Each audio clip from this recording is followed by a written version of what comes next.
Bueno, buenas tardes y pues en primer lugar agradecer la invitación para estar el día de hoy con ustedes en esta, yo diría, interesante mesa, que la vamos a enfocar sobre todo cómo manejamos nuestras complicaciones. Ya se presentó a mis compañeros, los panelistas, todos muy destacados. Yo quisiera tomar la libertad de invitar también al doctor Arturo Ramírez, que es uno de los coordinadores, pero que tiene un caso por ahí que se le complicó. Si no se trata de llegar a presumir de que tenemos muchas complicaciones, pero las complicaciones se presentan. Aquí tienen un grabado muy bello del siglo XVI, a donde vemos al doctor Ambrosio Paré tratando de curar un caso imposible, ¿no?, en el cual le acaban de enterrar una lanza a Enrique II en la cara. Pero interesante porque obviamente se le complicó y finalmente el señor se murió, el rey se murió ahí.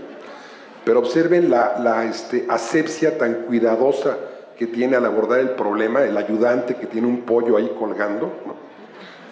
Pero bueno, en aquella época también se les complicaban los casos, ¿no? El error en la medicina es algo con el cual tenemos que aprender a vivir y a aceptar desde que somos médicos. En la vida siempre existe la posibilidad de que surja un contratiempo, un problema, un efecto indeseado o un fracaso. Esto va de acuerdo a la naturaleza humana. La medicina, además, es una actividad entre seres humanos, en la cual un individuo, una persona, pone toda su confianza, toda su esperanza y además su cuerpo mismo en manos de otro individuo que también es un hombre que puede tener errores, pero que este se llama el médico. Como seres humanos siempre tendremos la posibilidad de que con el tratamiento se presente un contratiempo, una complicación o un resultado indeseado, un resultado adverso. Ante las complicaciones, la actitud del médico, ¿cómo debe de ser? El médico, en primer lugar, hay que aceptarlo, es el responsable del caso. Siempre, ¿sí? Desde que acepta llevar el caso hasta que termina con el tratamiento de ese paciente, nuestra responsabilidad es completa con ese paciente. Y debe de aceptar también que él, entonces, es el responsable de cualquier cosa que suceda. No podemos evadir esta responsabilidad con argumentos inapropiados y hay que decir siempre la verdad, actuar limpiamente y solicitar, si es preciso, la ayuda en muchos de los casos de otro colega. Vamos a tratar de analizar ahora un poco por qué se presenta el error en la medicina o por qué puede presentarse. Digo, ese que está ahí en la caricatura, pues es un error bastante obvio, ¿no? Una mala evaluación de dónde iba la pierna, ¿no? Pero bueno, causas de errores hay muchas. Vamos a analizar quizá las más frecuentes. Una que frecuentemente como que no aceptamos en nuestro fondo interno es la prisa. La prisa nos lleva a veces a un tratamiento inadecuado y mal elegido, o nos lleva a prescribir un fármaco equivocado o a la dosis errónea, o durante una cirugía nos puede hacer que dañemos a un órgano que no queríamos dañar durante el procedimiento. Otra causa de errores muy frecuente es la valoración inadecuada del caso, ¿sí? Puede ser porque no prestamos bien la atención a determinado síntoma o signo del paciente o hicimos una revisión inadecuada de los estudios diagnósticos solicitados. También otra causa de error frecuente es la inadecuada delegación de las funciones. Le encargamos, por ejemplo, a un subalterno que haga determinada cosa con ese paciente que es nuestra responsabilidad y ese a su vez delega la función que le encargamos en otro residente, por ejemplo, de menor jerarquía, y ese le encarga a la enfermera de turno y a lo mejor se lo encarga esta señorita enfermera a un camillero. Estoy exagerando, pero esa es una fuente de problemas, el ir delegando las funciones que en realidad deberían de ser responsabilidad nuestra. También otra causa del error es la falta de comunicación entre el personal de salud. Por ejemplo, en la orden para administrar los medicamentos y a las dosis adecuadas, ¿Y cómo podemos prevenir estos errores? En primer lugar, hay que tener ciertas consideraciones. Hay que tener presente que ese paciente que está enfrente de nosotros, su oportunidad de atención es única e irrepetible. A lo mejor tenemos 50 pacientes o 100 pacientes que hemos visto y ya estamos hartos de estar viendo a esos pacientes, pero para ese paciente que le tocó el número 49, esa consulta es su única consulta. Es su única oportunidad de que lo traten adecuadamente y bien. Esto, si lo entendemos, prestaremos mucho más atención a cada uno de los casos que vamos viendo. Habrá que realizar siempre en todos los pacientes una buena historia clínica, un buen interrogatorio y realizar una exploración en forma completa, precisa y exacta. Debemos de fomentar el crear una relación médico-paciente dentro de un ambiente agradable, amable y positivo. De esta relación va a depender mucho la opinión que se forme el paciente y el juicio que se hace de la intervención. Si nuestra relación es buena, hay muchos pacientes que toleran inclusive nuestros errores, ¿no? Si la relación es mala, aunque el procedimiento que hagamos sea bueno, la impresión del paciente va a ser terriblemente mala. Luego, siempre pensemos en que habrá que solicitar el consentimiento informado, documentando bien la información que le otorgamos al paciente y sobre todo asegurarnos de que ya la comprendió él y además el familiar o familiares que lo acompañan. Procuremos que esta explicación además sea siempre con todos los familiares que están con el paciente. Para terminar, y antes de empezar con la mesa redonda, en estos pensamientos que les quería exponer primero, les quiero dejar una frase que el famoso cirujano que vieron al principio, el doctor Ambrosio Paré, padre de la cirugía moderna en el siglo XVI, dijo acerca de las complicaciones. Todos los médicos tenemos un cementerio en el corazón que debemos de visitar frecuentemente para seguir siendo humildes. Y eso es totalmente cierto. Todos tenemos rayitas en la cacha de nuestra pistola y lo ideal es, digamos, de repente recordar, y esto nos va a dar mucho más humildad y vamos a ser mejores médicos. Ahora ya quiero pasar a la mesa redonda, porque el tiempo es corto, y les pedí a mis compañeros de la mesa redonda que nos trajeran un caso, cada uno de ellos. Algunos lo van a presentar, otros nos lo van a platicar, ¿no? Y lo que quisiera yo resaltar en esta presentación que van a tener ustedes es cómo se presentó su complicación, por qué se presentó, ya viéndolo a posteriori, por qué creen que se presentó, fue falta de atención, fue producto de una mala evaluación, etcétera. Luego, ¿se dieron cuenta cuando se presentó la complicación? ¿Cómo le explicaron después al paciente? ¿Qué abordaje le dieron? Y finalmente, ¿cómo la resolvieron? Y todo esto en 5 minutos, por favor. ¿Sí? Empezamos con, si te parece bien, con Ariel. Ariel sí trae su caso, entonces nos va a exponer el caso. Ya le pedí que sea muy breve la exposición y luego vamos a preguntarle algunos detalles de ello, ¿no?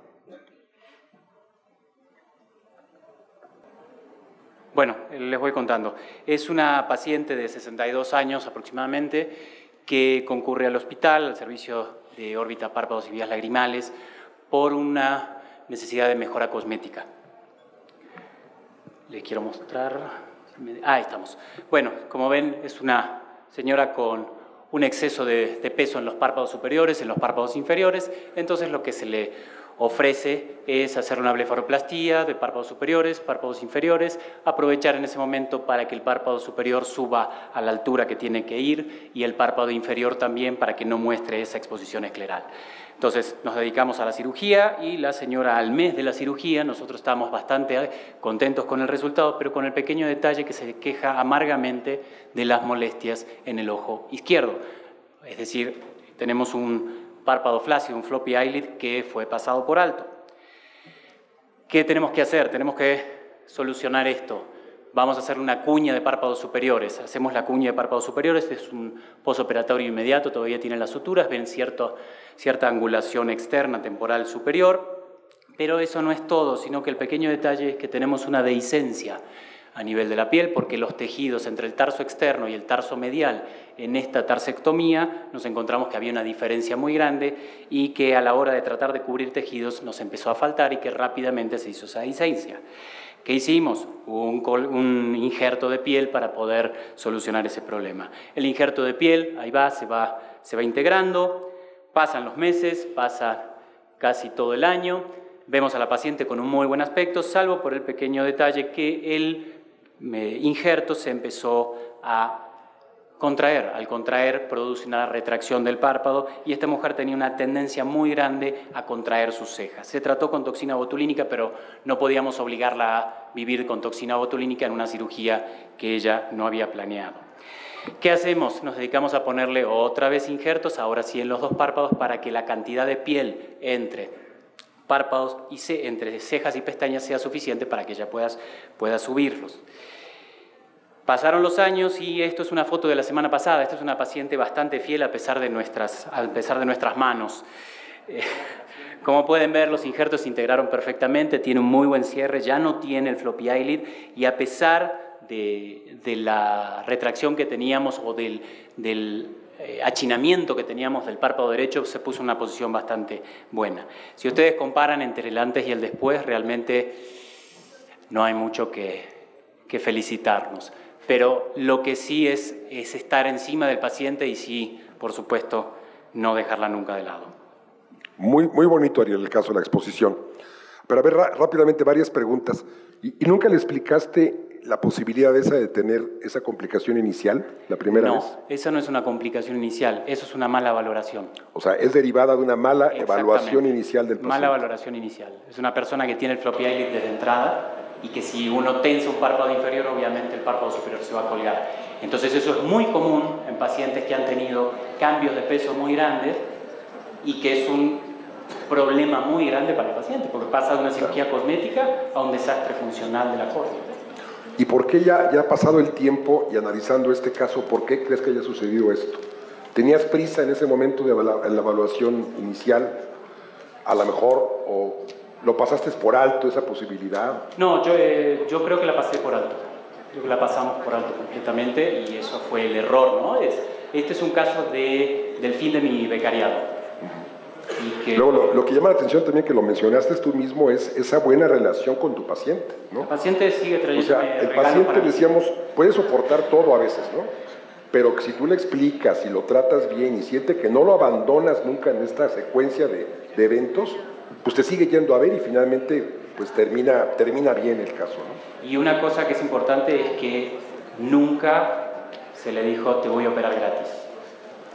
Eso es muy importante. Son complicaciones que pueden pasar en cirugías, pero que vamos a asumirlas entre los dos. Que eso creo que es un punto que hay que tener muy en claro siempre. Si ustedes... Bueno, perdón, eso es una perla que acaba de decir Ariel, ¿no? Y especialmente, ahorita lo vamos a comentar con los demás casos, en los casos inclusive de endoftalmitis, el no cobrarle a un paciente significa que me estoy echando la culpa de lo que sucedió, ¿no? Entonces vale la pena a lo mejor eso, como dices, puede pasar esto y cada vez que suceda no es deseable, pero obviamente va a reflejar un costo, ¿no?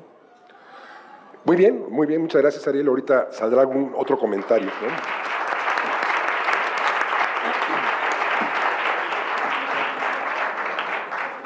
Siguiendo el orden, doctor Pacheco, ¿quieres platicarnos tu caso?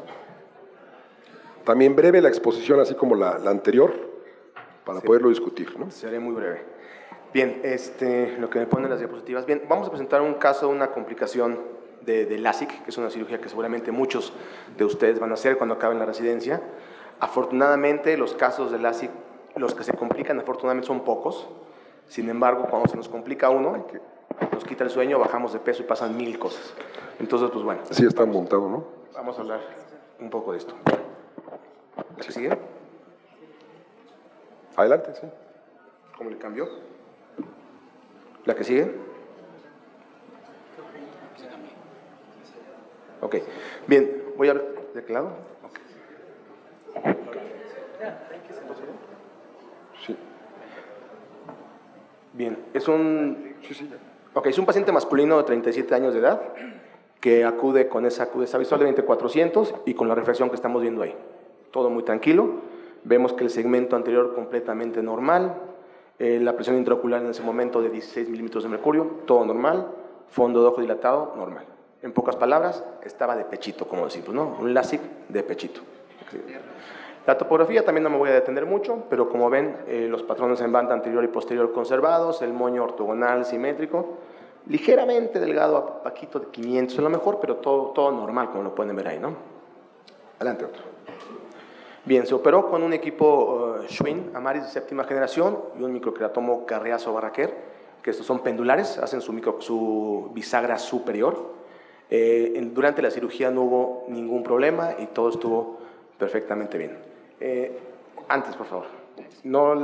Obviamente no tengo fotos de las 24 horas y el quinto día, porque fue una cirugía sin complicaciones. El paciente al día siguiente estaba viendo 20-25 y todo estaba normal. Lo cito al quinto día, que es lo protocolario, 20-25, todo normal. Lo cito al mes, que es como normalmente lo hago, al día siguiente, al quinto día y al mes, y a las 3-4 días que lo veo, que el paciente estaba viendo 20-25, me habla diciendo que veía como si tuviera un cuarto con neblina en el ojo izquierdo. Entonces, bueno, aquí sí le tomé la foto, porque obviamente no sé si alcanza esa pequeña lesión central, justo en el eje pupilar del ojo izquierdo. El ojo derecho no tenía ningún problema, era una lesión blanca, poco difusa, y se ve muy central y muy bien definida, pero un poco difusa, con un poco de edema alrededor. El ojo básicamente era un ojo tranquilo, o sea, no tenía dolor, no estaba rojo, no tenía absolutamente nada más que la visión como a través de un cuarto con neblina, me lo refería. En ese momento el paciente estaba viendo 20-70 con este ojo. Bien, si recordamos un poco el cuadro de todas las complicaciones que hay en interfase, llama la atención, que es la que encerré en el círculo, que pensé en ese momento que era una queratitis lamelar difusa. Es importante, muy importante, diagnosticar este tipo de cuadros, porque a lo mejor, como vemos en la tabla, muchos de ellos su tratamiento es completamente diferente. Es decir, tenemos un cuadro infeccioso y le damos esteroides, vamos a empeorarlo. Pero si tenemos una queratitis lamelar difusa y le damos antibióticos, vamos a empeorarlo. Entonces tenemos que llegar al diagnóstico preciso de eso. En ese momento yo llegué a un diagnóstico de una queratitis lamelar difusa, por lo que empecé tratamiento a base de esteroides, de prednisolona cada 2 horas. Al tercer día, lo cité al tercer día, o sea, lo cité muy pronto. Una cosa que yo creo que es clave en esto, cuando tenemos una complicación, lo que más debemos de hacer es pegarnos al paciente hasta que nos sueñe, verlo muy seguido hasta que veamos que eso está resuelto. Por lo tanto, lo volví a estar al tercer día, aunque el paciente venía de fuera, se hacía 1 hora de camino para mi consultorio, pero ni modo, tenía que revisarlo. Y entonces estaba viendo 20-40 difícil. Dije, bueno, ahí la lleva, todo aparentemente mejor, la presión estando bien, aparentemente, y la interfase, la zona de interfase ya estaba un poco más difusa y estaba casi desapareciendo. Yo dije, ahí la llevo, voy súper bien. Bien, las siguientes los siguientes días, la evolución, como al 8º día me vuelve a hablar el paciente y me vuelve a decir que ve como si viera en un cuarto nublado. Bueno, lo veo y tenía 20-70 de visión, o sea, perdón, 3 líneas. La imagen era ahora como de vidrio despulido, pero ahora en toda la zona del colgajo, no era localizada como era anteriormente. Y aquí afortunadamente, y digo afortunadamente porque ahorita a lo mejor en la mesa discutiremos, la presión era de 21, lo cual, bueno, ya con eso me dio el diagnóstico. Una presión de 21 en un paciente que tiene un edema en el colgajo, su presión evidentemente no es de 21, es mucho más alta. ¿Por qué? Pues por el uso de esteroides seguramente, ¿no? Y entonces entramos a otra complicación de la interfase, que es la queratopatía interlamelar por hipertensión, que aquí muchas veces, si no tenemos el diagnóstico, lo que hacemos cuando vemos más el vidrio despulido de la imagen es darle más esteroides, y entonces el cuadro empeora. No tengo fotos clínicas, pero sin embargo el doctor Oscar Alves hizo el favor de prestarme unas fotos clínicas. No sé si alcanza a ver un poco como un edema difuso en esa zona. Y la siguiente foto es la interesante. Este no es el paciente, no tengo ya fotos de mi paciente, pero la siguiente foto es interesante, donde no sé si se alcanza a ver en la interfase del colgajo. ¿Ahí? Otra. En la interfase del colgajo, no sé si se alcanza a ver un pequeño espacio, que es la parte donde está el líquido. ¿Sí? No sé si se vea, que eso, en este caso, fue muy evidente ese líquido de la interfase y nos hace el diagnóstico muy fácil. Sin embargo, no siempre es así. La siguiente. Bien, y con un cetevizante, bueno, también imágenes que me prestó el doctor Alvis, como vemos ahí, pues es mucho más evidente el líquido de la interfase. La que sigue. La que sigue. Y bien, aquí ya cambiamos el diagnóstico porque el cuadro cambió y entonces ya es una queratopatía inducida por hipertensión, que aquí el cuadro es completamente, el tratamiento es completamente diferente al que estábamos dando. Aquí se retiran esteroides y eran antihipertensivos. ¿Aquí sigue? Perfecto, gracias. Muchas gracias, muy bien. Aquí más que discutir los detalles de la técnica o el manejo que le diste, yo te quisiera preguntar lo que comentábamos, ¿no? ¿Cuándo te diste cuenta inicialmente que se presentó tu complicación? Bien, aquí una cosa muy importante que yo aprendí con otra complicación que tuve en algún paciente operado de LASIK también cuando estaba haciendo el becariato, es que normalmente yo le digo al paciente, bueno, lo veo mañana y lo veo al 5º día. Eso hacía antes. Llegó una paciente que tuvo una queratitis infecciosa y que llegó al 5º día, tal cual se lo dije. Pero ya llevaba como 2 o 3 días con la sintomatología de dolor, baja brusca de visión, etcétera, etcétera. Entonces le pregunté, oiga señora, pero si lleva 3 días con esto, ¿por qué vino hasta hoy? Pues usted me dijo que al 5º día. Entonces, lo que aprendí a hacer con esto es decirle a los pacientes, ok, lo veo al 5º día o dentro de un mes, siempre y cuando no tenga usted esto, esto y esto y esto. Entonces, el paciente notó esa pequeña baja de visión y al 3er día me habló. Eso fue importante para poder controlar un poco más el cuadro. Entonces, fue casi inmediato. Ya ahorita viendo retrospectiva, pienso que a lo mejor el diagnóstico pudo haber sido una queratopatía tóxica, que es otra entidad interlamelar en la cual no tenemos que dar esteroides, cede sola. Sin embargo, en ese momento le di esteroides y pasó esto, que desencadenó esto, ¿no? Y la otra, también lo comentábamos ya, el pegarte a tu paciente y explicarle muy bien lo que acaba de suceder o que está sucediendo y que te entienda que vas a poner todo lo que esté de tu parte para sacarlo adelante, ¿no? Una cosa muy importante que cada vez pasa más con esto de la cirugía refractiva en centros donde se operan 10 o 20 cirugías refractivas es que a veces no nos damos el tiempo de explicarle al paciente las cosas cómo son y cómo van a pasar. Yo he aprendido también mucho con cosas que nos van pasando, que el paciente debe de entender, sentarme con él el tiempo necesario. A veces hasta le digo, si lo veo que no me entiende mucho, tráigame a un familiar, fírmeme aquí y que, que puede pasar esto, ¿no? Y que a veces son cosas ajenas a nosotros, a veces sí influimos nosotros en base a lo que acabo de decir ahorita, pero a veces son cosas que no podemos evitar, ¿no? Y que lo hagas tú personalmente, ¿no? Claro. No tu personal auxiliar ahí del consultorio. Por supuesto, tenemos que hacerlo nosotros. Claro, muy bien, muchas gracias. Regina, pues es tu turno. Regina no trae un caso para presentarnos las fotografías, pero nos va a narrar un caso complicado y ahorita lo platicamos. Realmente, porque además no tengo fotos de ese paciente. Es de un paciente que precisamente de mis primeros pacientes yo ya era adscrita. Le hice un triple procedimiento, paciente con queratocono, 50 años, cristalino transparente.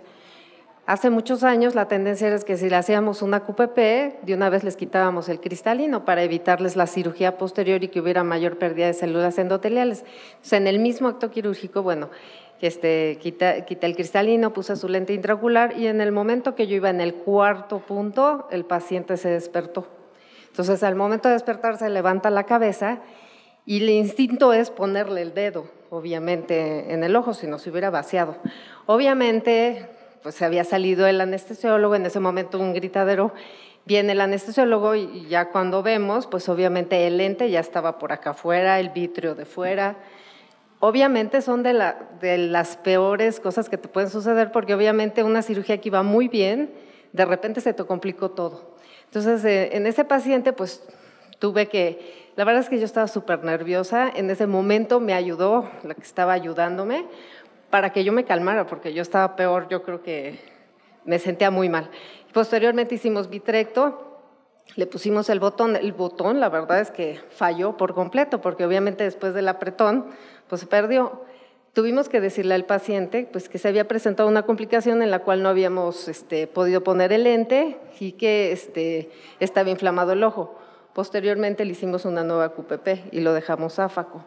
Pero yo creo que aquí algo muy importante es, ahora, hasta la fecha, jamás dejo que se vaya el anestesiólogo en la cirugía y más cuando estás a cielo abierto. Entonces, siempre les recomiendo, el anestesiólogo tiene que estar junto a ustedes porque ustedes son el responsable del paciente. Así es. Entonces, en ese caso, la verdad es que la pasé muy mal. Después comentarle al paciente porque te hace ver que la cirujana fuiste tú, ¿no? Y esa complicación fue realmente un error médico por completo. Claro, y que finalmente el responsable eres tú como cirujano, ¿no? Pero es importante que efectivamente todo tu equipo jale contigo. Es decir, sí, tú no puedes permitir que un anestesiólogo se salga de la sala, y eso lo podemos prever, ya lo haces actualmente, y no permitir que se salga. Hay muchos datos que el paciente lo puedes detectar, un buen anestesiólogo, de que se está emergiendo de la anestesia. Un caso muy parecido lo tuvimos en la residencia, que no vale la pena platicarlo, pero el paciente se despertó a media cirugía en un ojo herido y se sacó el ojo, ¿no? Sí, pero sí, digo, obviamente, vaya, ¿cómo prevenir algo así? Pues con tu equipo, ¿no? Tener un equipo confiable y que no abandone la sala, ¿no? Sí. Impresionante caso, Regina, ¿no? Y de hecho, yo la verdad es que sí tuve que pedir ayuda. En el momento que yo no podía, temblaba para poder suturar y todo, y obviamente la persona que estaba junto a mí también estaba haciendo córnea conmigo, y obviamente ella fue la que me ayudó.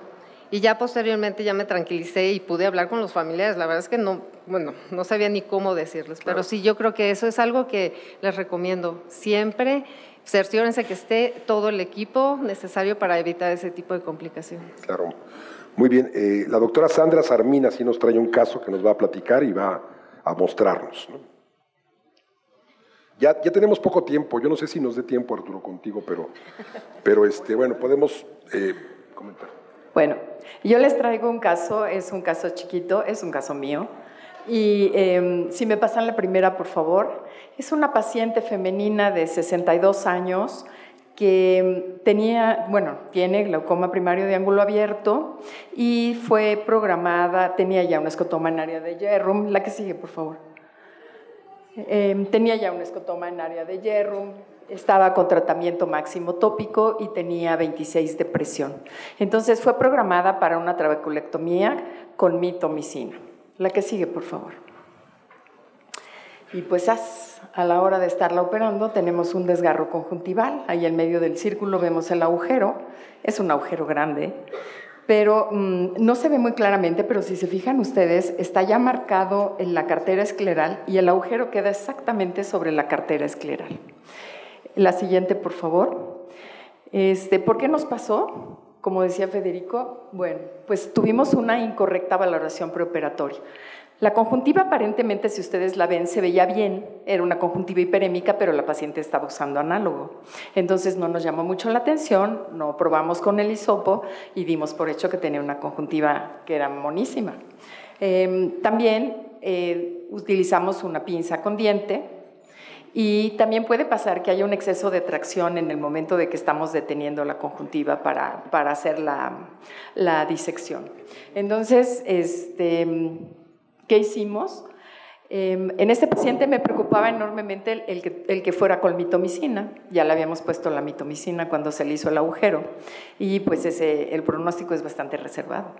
Estos casos se resuelven con una sutura de colchonero, tratando de no hacer tracción, porque ya estamos viendo que era una conjuntiva que podía tener problemas, y le pusimos la sutura, y hicimos lo mejor que pusimos. A la hora que estamos haciendo la sutura de tracción para formar la línea de tracción y que se forme la bula, empezamos a tener así como que preocupación de que se desgarrara más.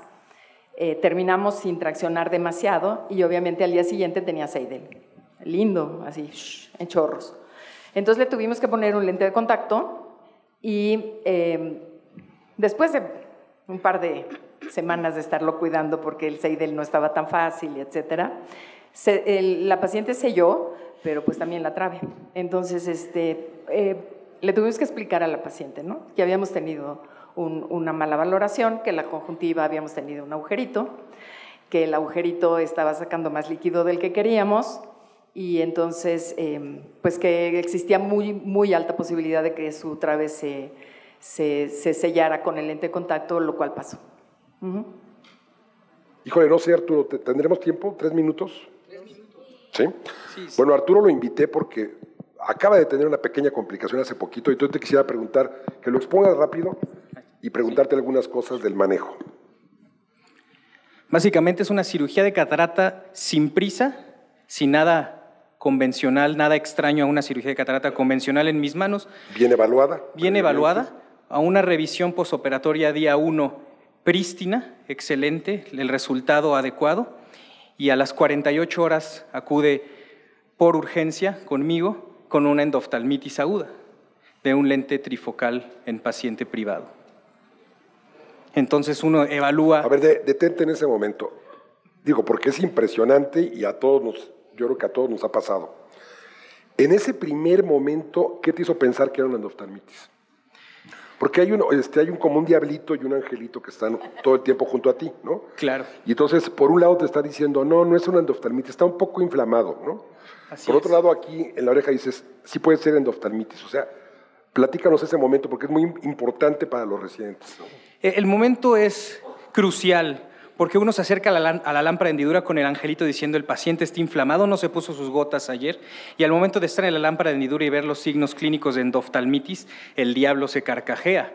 Y por la mente pasan todos los pacientes que vimos eviscerarse en la rotación de oculoplástica por endoftalmitis no tratada. Piensa uno en los cirujanos que no fueron lo humildemente sagaces para hacer el diagnóstico de endoftalmitis pensando que era inflamación, y por lo tanto la tendencia fue: esto es una endoftalmitis y hay que tratarla al momento, en manos expertas, y llamar a un especialista en retina. ¿Y así se lo dijiste al paciente en ese momento? Sí, en ese momento se le dice al paciente, usted tiene… ¿Le dijiste, a ver, que señora está un poquito inflamada, pero la quiero ver en el hospital? ¿O esto es una infección, señora?